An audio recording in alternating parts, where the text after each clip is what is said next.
Bonsoir à tous et à toutes.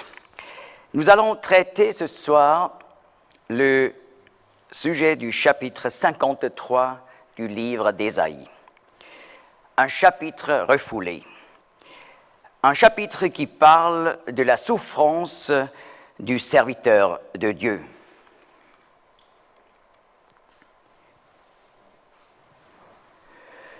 Vous voyez, la datation d'Ésaïe nous amène à l'époque d'environ 700 avant Jésus-Christ. Nous avons aujourd'hui un rouleau complet d'Ésaïe trouvé dans la grotte 1 de Qumran, qui date environ de l'époque de 125 avant Jésus-Christ. Cela, on a pu dater sur la base de la méthode carbone 14 et corrigée. Et d'ailleurs, il ne faut pas mélanger cette méthode de datation. C'est toute une autre forme de datation, comme les datations qu'on utilise pour déterminer des millions et des milliards d'années dans la nature. Carbone 14 ne fait pas partie de la théorie de l'évolution, mais est utilisé plutôt pour ce qui est en rapport avec l'archéologie. Donc, carbone 14, on n'utilise pas pour des millions d'années, mais pour des milliers d'années. Et voilà, sur cette base, à la ETH, à Zurich, au Polytech, à Zurich, on a daté ce rouleau, on a dû brûler une toute petite partie, vers 125 avant Jésus-Christ, c'est-à-dire, moins précisément, on a dit entre 100 et 200 avant Jésus-Christ. Mais sur la base de la paléographie, on peut encore mieux dater. On a trouvé donc cette date environ 125 avant Jésus-Christ. Qu'est-ce que c'est la paléographie? Vous voyez, l'écriture change au cours des années, des décennies et des centenaires. C'est pour ça qu'on peut très vite distinguer une lettre qui avait été écrite autrefois par une grand-mère. Et c'est différent d'une lettre écrite par la mère ou de la façon comme on écrit aujourd'hui. Ça change tout le temps. Et puisqu'on sait exactement le changement de l'écriture hébraïque au cours des siècles, et même parfois au cours des décennies, on peut dater ce rouleau vers 125 avant Jésus-Christ. Donc, deux méthodes qui sont absolument indépendantes et confirment 2e siècle avant Jésus-Christ. Et maintenant, Ésaïe 53 et dans ce rouleau, le texte intégral est là présent. J'ai lu tout le texte et voilà, j'ai vu chaque verset est dans ce rouleau. Et ce qui est aussi étonnant, n'est-ce pas, dans les rouleaux, dans les manuscrits de la mer morte, qui datent il y a 2000 ans, et même plus, là, on ne trouve pas encore les chapitres et les versets. Mais ce qui est intéressant, le texte en Ésaïe, qui est dans nos Bibles, maintenant 52, verset 13, « Voici mon serviteur agira sagement ». Ça, c'est le début de ce chapitre. Ça commence sur une première ligne en haut. C'est intéressant, n'est-ce pas? Tandis que, vous voyez, les théologiens libéraux qui mettent tout en question, sauf leur propre connaissance, ils ont dit, nous distinguons 3 différents Ésaïe. Donc, Ésaïe 1 à 39 a été écrit par Ésaïe, et chapitre 40 à 55 par un deuxième Ésaïe, etc. Alors, par le chapitre 40, selon leur idée, voilà, on a un texte d'un autre prophète des temps bibliques. Mais dans ce rouleau de la mer morte, le texte d'Ésaïe 40, verset 1er, consolez, consolez mon peuple, commence sur la dernière ligne d'une colonne. Voyez. Donc, à l'époque du IIe siècle avant Jésus-Christ, on était conscient que là, il n'y a pas un texte d'un autre prophète qui commence. C'est une unité. Mais ce qui est remarquable, Ésaïe 52, verset 13, commence par une nouvelle ligne en haut de nouvelle colonne. En plus, nous possédons la plus ancienne traduction de l'Ancien Testament en grec, dite la Septante. Et cette traduction date d'environ 280 avant Jésus-Christ. Les traducteurs ont fait ce travail en Égypte. Et voilà, là, nous avons également le texte d'Ésaïe 53. C'est encore une preuve supplémentaire pour prouver ce chapitre, cette prophétie concernant le serviteur souffrant a été écrit, ce qui est absolument clair, avant l'ère chrétienne. Et nous allons voir comme ce chapitre s'est accompli dans la personne de Jésus de Nazareth au 1er siècle. Et par cela, on peut prouver, comme par toute la prophétie messianique, que Jésus-Christ est le Messie de l'Ancien Testament. Ésaïe 53 est à plusieurs reprises cité dans le Nouveau Testament, comme par exemple Matthieu 8, verset 17, Jean 12, 38, Actes 8, 32 à 33, Romains 10, 15, 1 Pierre 2. Et voilà, le Nouveau Testament applique ce chapitre à Jésus-Christ, le Messie qui a souffert pour nos péchés. Vous voyez, c'est pour ça qu'on a appelé déjà cette section d'Ésaïe, 52, 13 à 53, 12, l'Évangile selon Ésaïe. Et là, il est important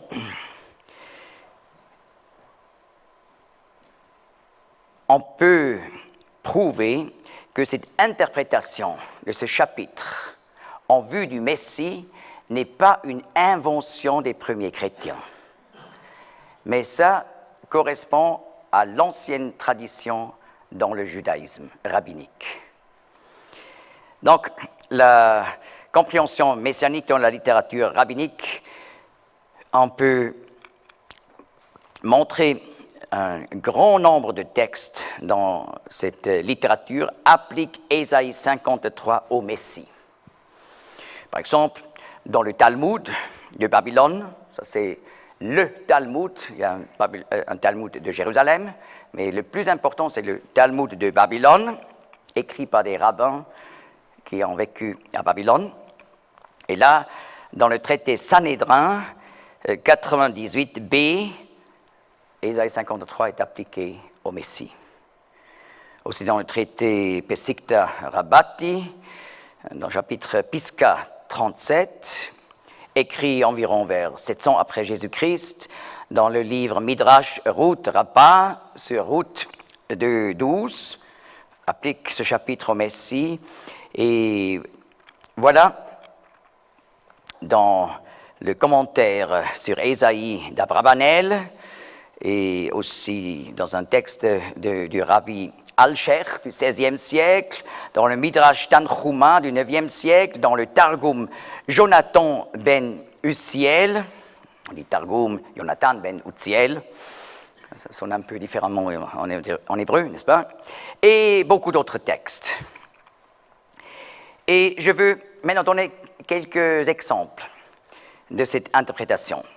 Par exemple, dans le Marsor, c'est un livre de prière, pour le jour des expiations, pour le Yom Kippour, on trouve là une prière qui est intitulée la prière Moussaf, qui remonte au rabbin Eliezer Kalir, au 7e siècle après Jésus-Christ.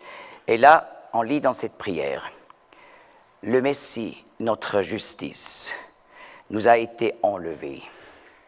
L'effroi nous a saisis. et nous n'avons plus personne pour nous justifier. Il a porté le joug de nos iniquités et de notre transgression. Il a été blessé à cause de notre transgression. Il porte nos péchés sur ses épaules pour que nous obtenions le pardon de nos iniquités.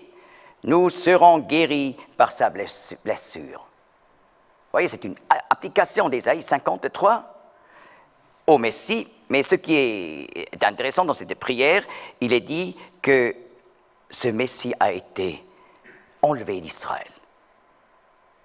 C'est quand même surprenant, n'est-ce pas? Et voilà le Midrash Kohen met les paroles suivantes dans la bouche du prophète Élie, qui dit au Messie: « Endure les souffrances et le châtiment du Seigneur qui te frappe pour les péchés d'Israël. Comme il est écrit, il a été écrasé pour notre rébellion, brisé pour nos iniquités, jusqu'à ce que la fin arrive. » C'est aussi une interprétation d'Ésaïe 53 qui est très claire. Au XIe siècle, voilà, dans le livre appelé Bereshit Rabbah du rabbin Moshe Adarshan, on trouve ces mots. « Le Saint a donné au Messie l'occasion de sauver des âmes, mais d'être sévèrement châti lui-même. Par amour, le Messie a sur le champ accepté le châtiment, ainsi qu'il est écrit. Il a été maltraité et opprimé. Quand Israël pêche, le Messie implore la miséricorde sur lui. Comme il est écrit, c'est par ses meurtrissures que nous sommes guéris. Et il a porté les péchés de beaucoup et a intercédé pour les coupables. » Alors, vous voyez, c'était clarté de la compréhension du texte, dans un sens messianique. Et voilà, ainsi on pourrait continuer avec de telles citations, mais là, il faut savoir, Rashi, c'était un grand rabbin au Moyen-Âge qui est particulièrement aimé pour ses commentaires des livres de l'Ancien Testament. Et vous voyez dans une Bible rabbinique, là on appelle ça Mikraot, Gedolot, là on a d'abord le texte en hébreu avec des grandes lettres. À côté, on a la traduction araméenne, le Targum. Et ensuite, avec des lettres plus petites, le Targum déjà plus petit que le texte hébreu, mais encore plus petit que le Targum, la traduction araméenne, on a des commentaires du Moyen-Âge. Et là, on a toujours Rashi, les commentaires de Rashi et d'autres rabbins. Et Rashi, il a dit au Moyen-Âge, mais en fait, on devrait appliquer ce chapitre non pas au Messie, mais au peuple d'Israël, qui a souffert terriblement des nations, et c'est pour ça le serviteur qui est frappé dans ce chapitre, ce n'est pas le Messie, comme on dit les rabbins d'autrefois, en général, n'est-ce pas? On peut montrer que cette idée n'est pas forcément issue de Rashi, mais existait déjà dans le judaïsme, mais la masse des rabbins ont appliqué Ésaïe 53 au Messie. Mais Rashi, il a rendu populaire cette idée, non, ce n'est pas le Messie. C'est le peuple d'Israël qui souffre. Et c'est pour ça, aujourd'hui, si vous parlez avec des Juifs orthodoxes sur ce chapitre, ils vont dire, oui, mais ce n'est pas le Messie, c'est le peuple d'Israël.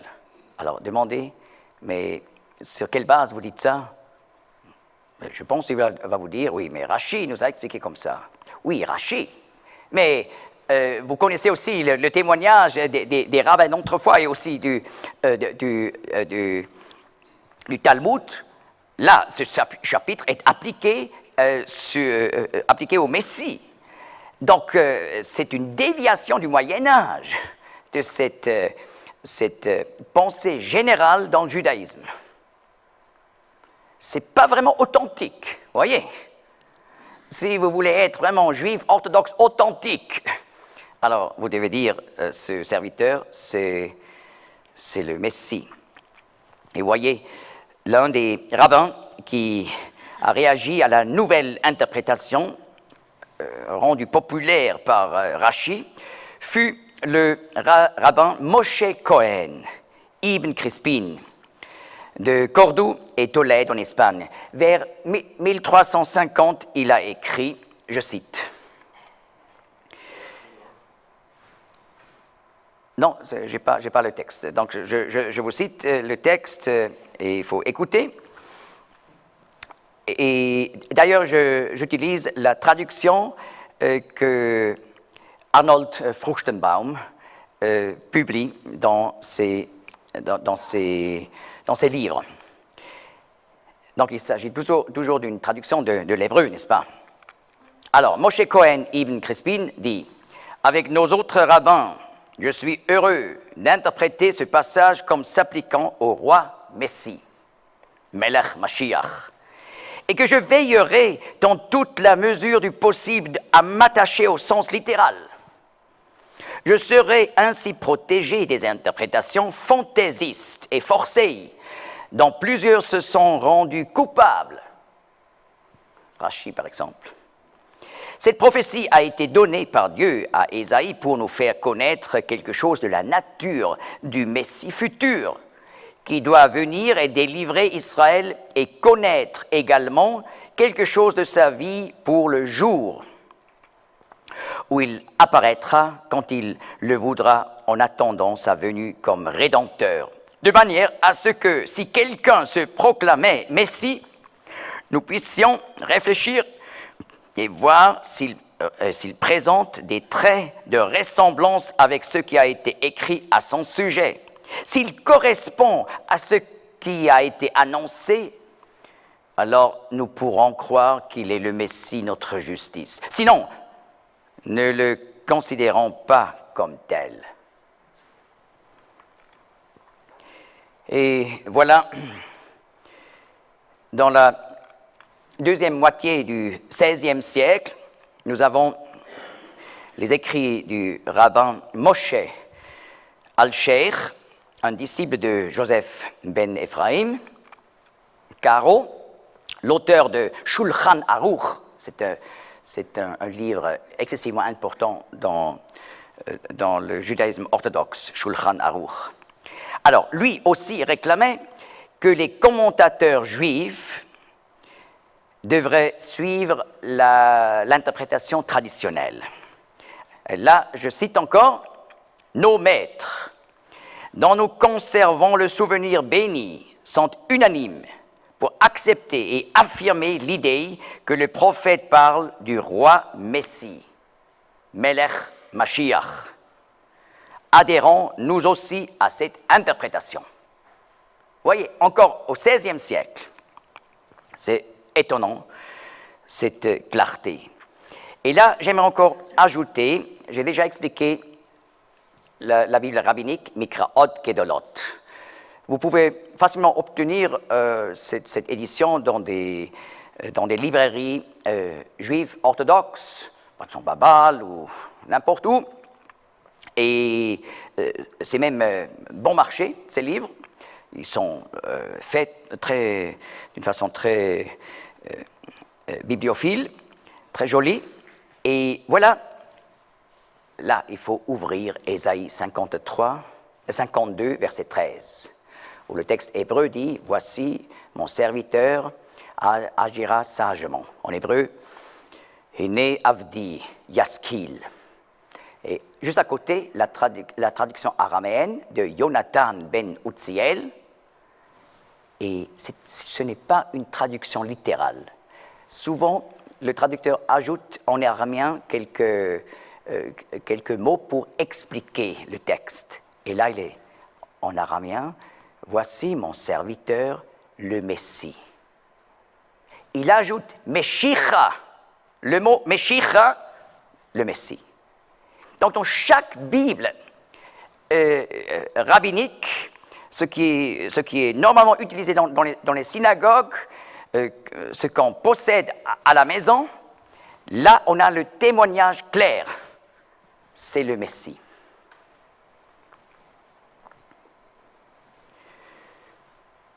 Eh bien, l'interprétation juive aujourd'hui est différente. On dit donc, comme je viens déjà d'expliquer, le serviteur de l'Éternel ne serait pas le Messie, mais le peuple d'Israël, ou une partie de celui-ci.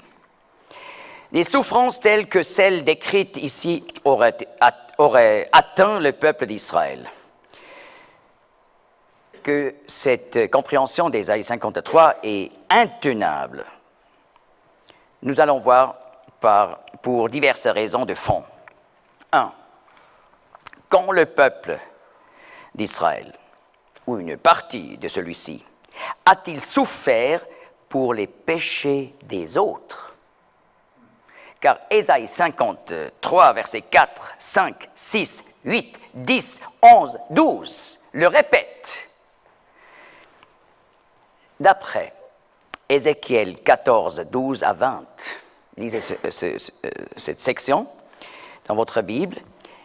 Eh bien, d'après ce passage, même des hommes justes comme Noé, Daniel et Job n'auraient jamais pu le faire. Donc, impossible que le peuple d'Israël, en général, meure et souffre pour les autres nations. 2. Peut-il être dit d'un juif quelconque, en dehors du Messie, qu'il n'a fait aucune violence et qu'il n'y avait pas de fraude dans sa bouche? Comme il est dit en Ésaïe 53, verset 9. Alors, si on est sincère et vraiment vrai devant Dieu, on doit s'abstenir de cette interprétation. Impossible. Parce que ce serviteur est présenté comme quelqu'un qui est parfait dans sa marche. 3. Quand le peuple d'Israël, ou une partie de celui-ci, s'est-il trouvé dans la tombe d'un riche, au lieu d'un sépulcre avec les méchants? Il est dit ainsi en Ésaïe 53, verset 9.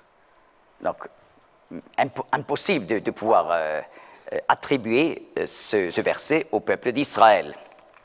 Et finalement, selon le verset 8, en Ésaïe 53, le serviteur de l'Éternel devait mourir en substitut pour le peuple d'Israël.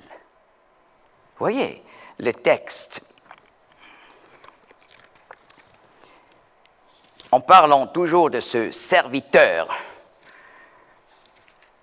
qui agira sagement selon Ésaïe 52, verset 13, nous lisons dans ce verset 8, « Il est ôté de l'angoisse et du jugement, et sa génération, qui la racontera? Car il a été retranché de la terre des vivants à cause de la transgression de mon peuple. Lui a été frappé. » Donc ici, Dieu parle sur le serviteur et dit que le serviteur a été frappé pour le peuple de Dieu. Donc, vous voyez la distinction entre le serviteur et le peuple d'Israël. Donc, ainsi, le serviteur ne peut pas être le peuple d'Israël.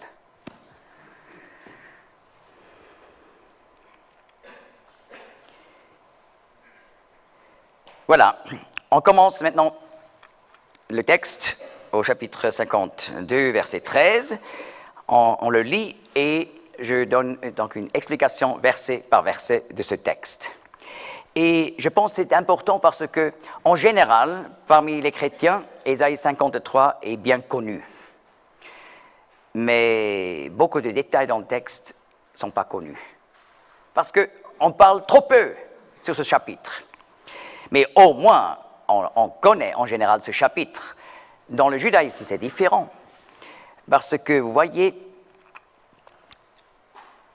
ce chapitre ne figure pas dans la Haftarah, La Haftarah, c'est la liste des chapitres qui sont lus dans les synagogues. Et cela dans le monde entier, parmi les juifs orthodoxes.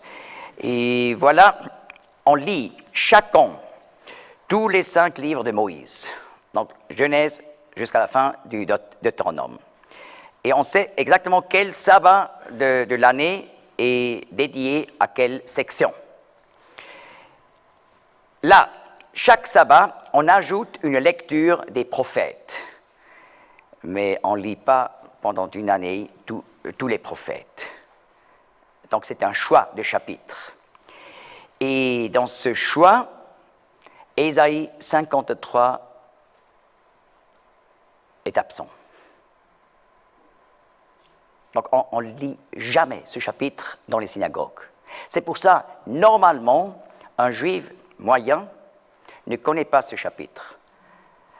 N'a jamais entendu, par exemple, comme enfant, lorsqu'il a suivi avec ses parents régulièrement les cultes, le sabbat, il n'a jamais entendu ce chapitre. Il a tout le temps entendu tous les chapitres de la Torah, des 5 livres de Moïse, bien des chapitres des prophètes, mais jamais Ésaïe 53. N'est-ce pas? Avec ça, on ne peut pas dire, oui, il y a une certaine intention derrière le fait que ce chapitre ne figure pas dans cette liste, mais ce qui est quand même étonnant, c'est le fait suivant. Un certain sabbat, pendant l'année, où on lit dans le Deutéronome. Alors là, dans la Haftarah, on sait, il faut lire ces quelques versets dans Ésaïe 52. Bon, on est presque au chapitre 53. 52, mais non pas jusqu'au verset 13, n'est-ce pas? Mais des versets de 52. Et le prochain sabbat, on a la lecture, la suite du Deutéronome, mais Ésaïe 54. On saute. Pourquoi on a sauté? C'est une bonne question. Vous voyez maintenant pourquoi j'ai choisi le titre Ésaïe 53, un chapitre refoulé. Donc normalement, comme juif, vous n'avez pas de connaissance de ce chapitre. Mais il faudrait lire à la maison la parole. Mais vous voyez, c'est le même problème comme dans les églises. Il y a beaucoup de chrétiens ou de personnes qui se disent être chrétiens, qui vont suivre des cultes, mais ils écoutent juste les prédications et les lectures de la parole, là, mais à la maison. Ils ne lisent pas régulièrement la parole. Et ça, c'est un très grand problème. La Bible nous encourage à lire régulièrement la parole de Dieu pour vivre une vraie vie spirituelle.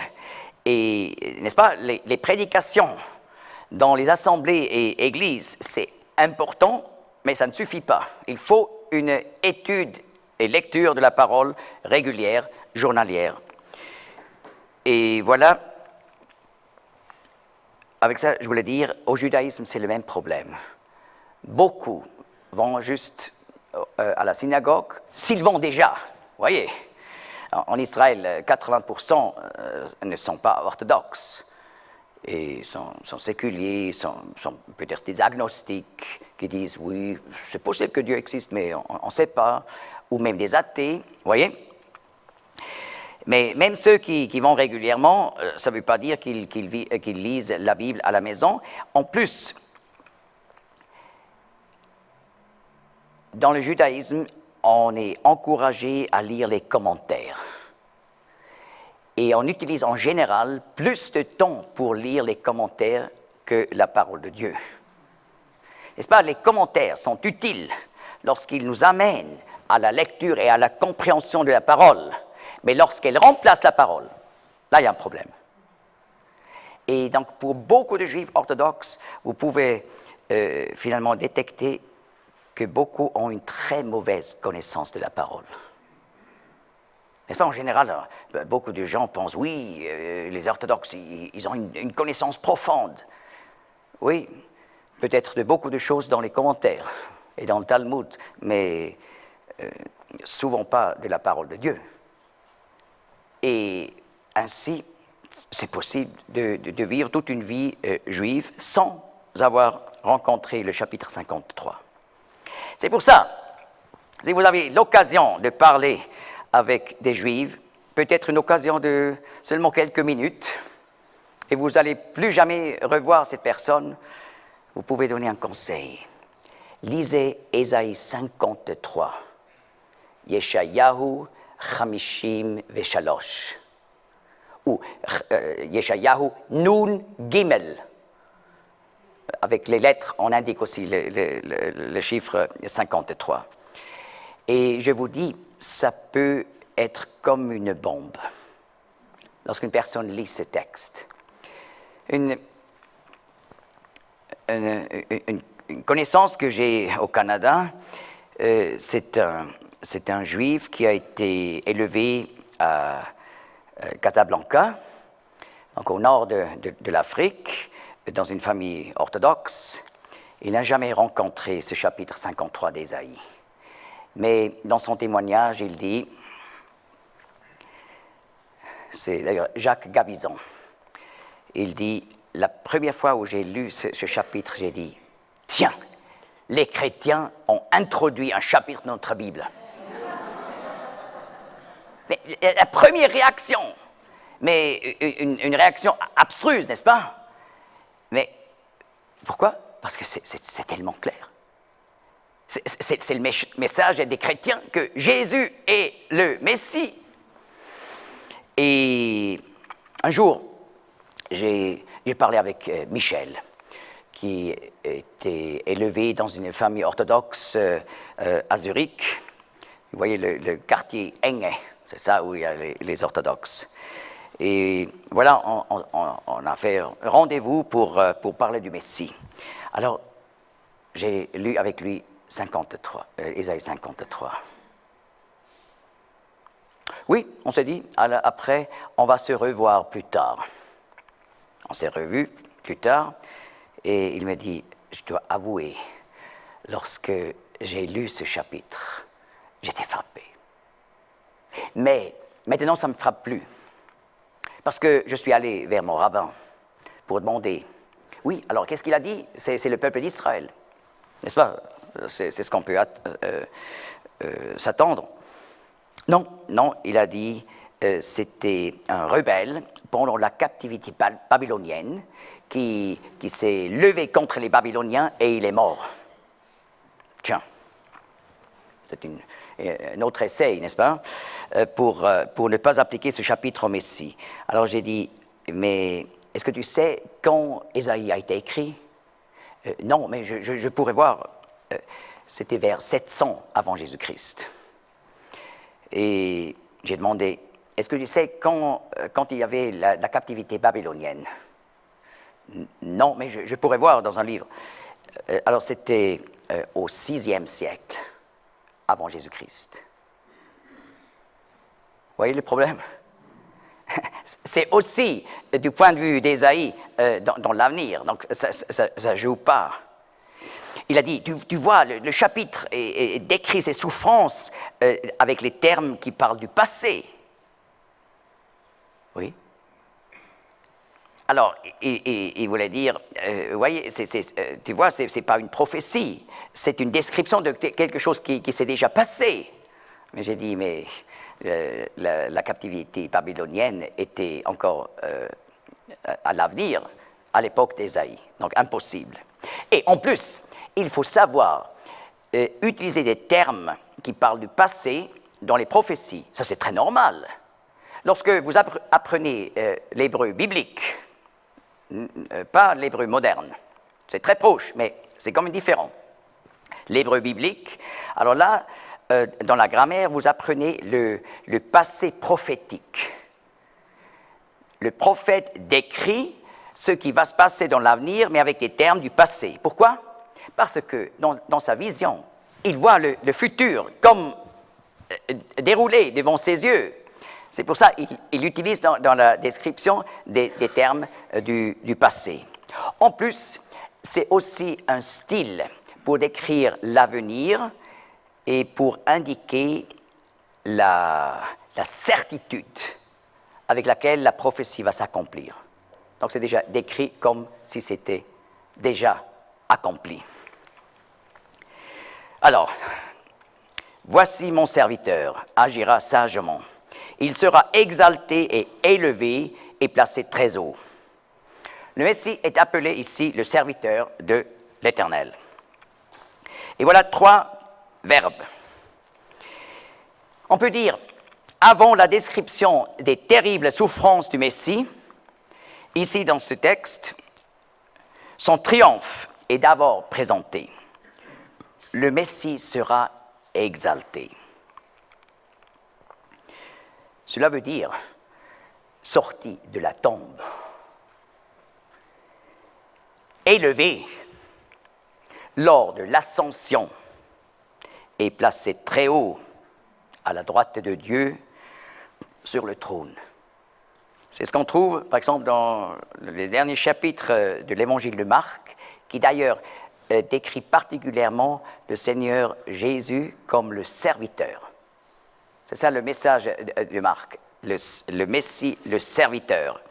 Et là, dans le dernier chapitre, vous trouvez la résurrection, l'ascension et le fait qu'il a pris sa place à la droite de Dieu, dans le ciel.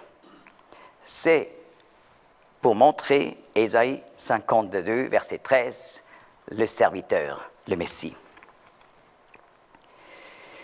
Je continue, verset 14. Comme beaucoup ont été stupéfaits en te voyant, tellement son visage était défait, plus que celui d'aucun homme, et sa forme plus que celle d'aucun fils d'homme.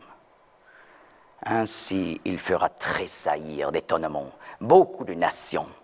Des rois fermeront leur bouche en le voyant, car ils verront ce qui ne leur avait pas été raconté, et ils considéreront ce qu'ils n'avaient pas entendu. Ici, il est parlé du Messie maltraité par les hommes, après la gloire qui a été présentée. Maintenant, le Saint-Esprit qui a inspiré Ésaïe nous montre le Messie maltraité par les hommes. Le dos du Seigneur Jésus a été transformé en une masse sanglante et sa chair en lambeaux lorsque Pilate l'a fait flageller. Et vous savez peut-être, flageller veut dire avec des lanières de cuir à l'extrémité desquelles il y avait très probablement des pointes de métal, des pierres ou des crochets. Alors on lit ce fait dans Jean 19, verset 1er. Pilate a laissé flageller Jésus. En plus, une couronne d'épines a été mise sur sa tête, avec des épines dont la longueur atteignait environ 5 à 8 centimètres, si bien que son sang ruisselait sur ses cheveux et sur son visage. Lorsqu'on lit Jean 19, verset 2, il n'avait plus l'air humain. La nouvelle de Jésus, le Messie, maltraité, sera, comme nous lisons dans ce texte, annoncée plus tard, au-delà des frontières d'Israël, dans le monde entier, où elle fera grand bruit. N'est-ce pas? Mais nous, en 2018, nous pouvons regarder en arrière et voir, dans les 2000 ans passés, juste après la venue du Seigneur Jésus, ce message a été annoncé sur tous les 5 continents, à toutes les nations. Non pas à tous les êtres humains, et même pas à toutes les tribus, mais à toutes les nations. D'ailleurs, le Seigneur Jésus, en Matthieu 24, 13, il dit, avant sa venue, comme Messie glorieux, comme roi du monde et juge du monde, l'évangile sera annoncé à toutes les nations. Et là, en grec, nous avons le terme ethnos pluriel ethnoi, et non pas laos. Laos, c'est une unité plus petite que ethnos. Ethnos, c'est la plus grande unité sociale.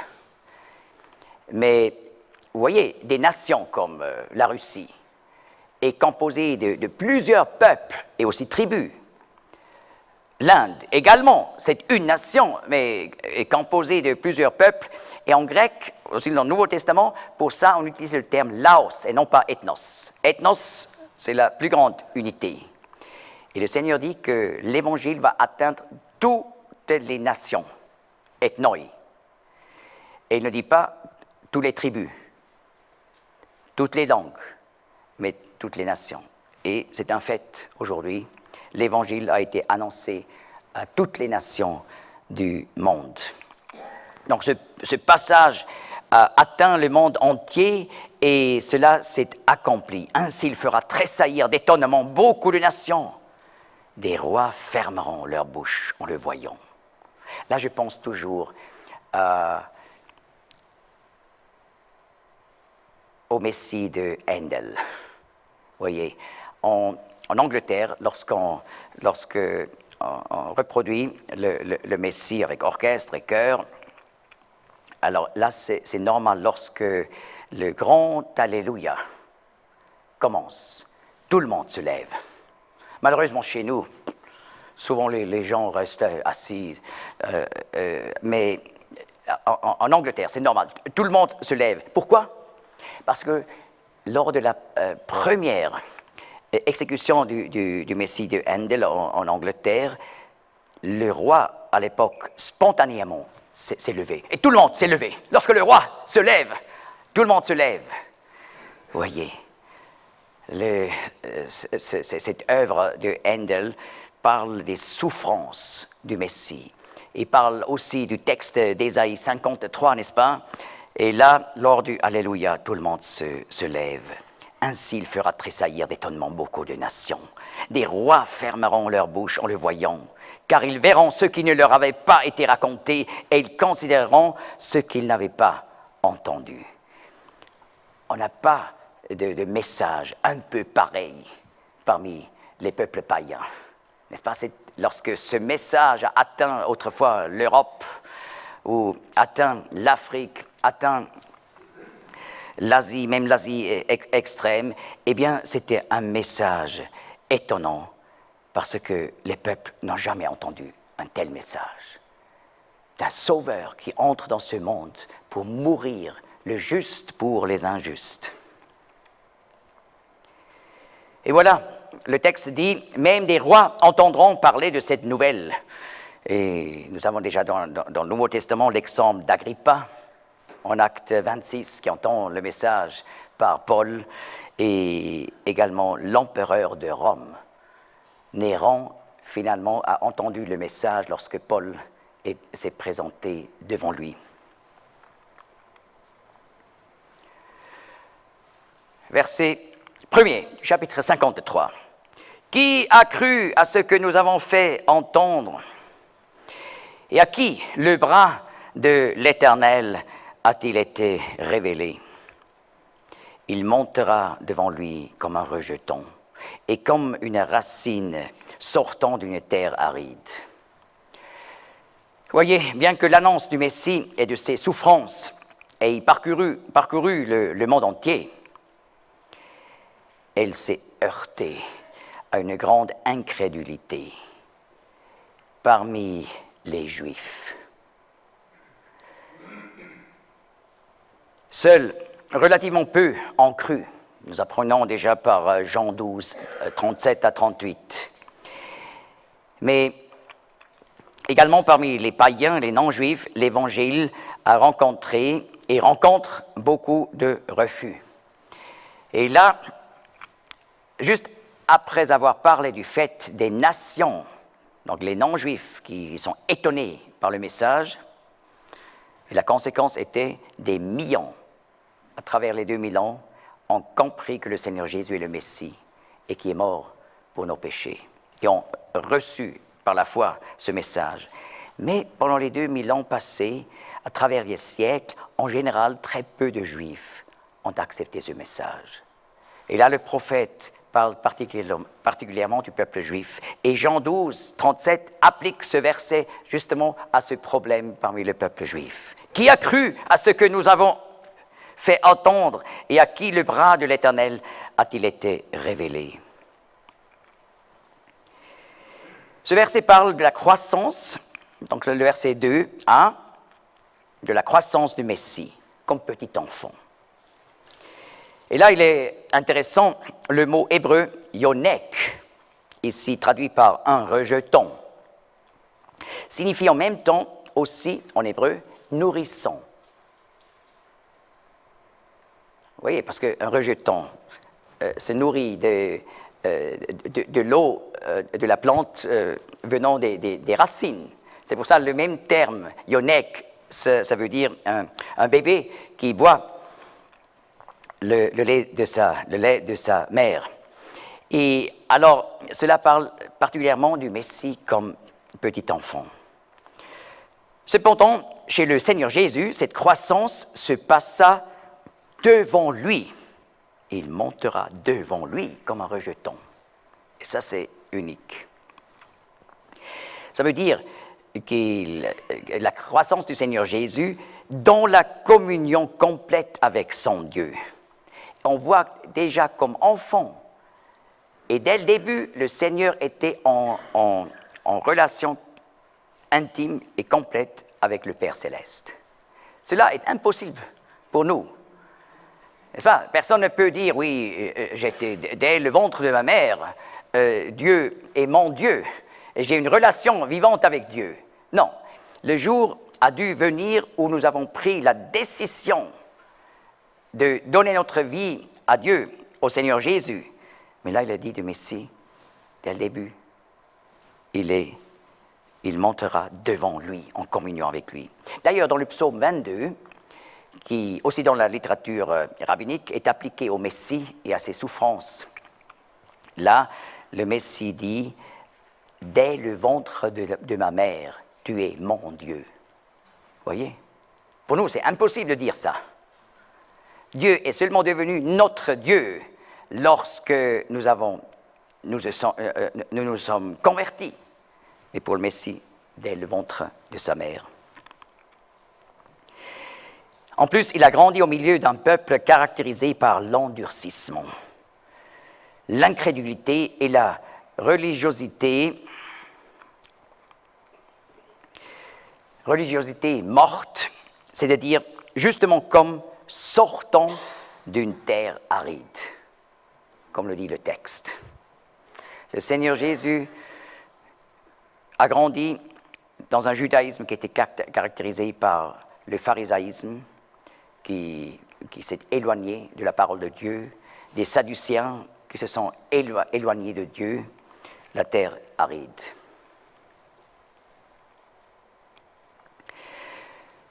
Verset 2b. Il n'a ni forme ni éclat. Quand nous le voyons, il n'y a point d'apparence en lui pour nous le faire désirer. Il est méprisé et délaissé des hommes, homme de douleur et sachant ce que c'est que la langueur, et comme quelqu'un de qui on cache sa face. Il est méprisé et nous n'avons eu pour lui aucune estime.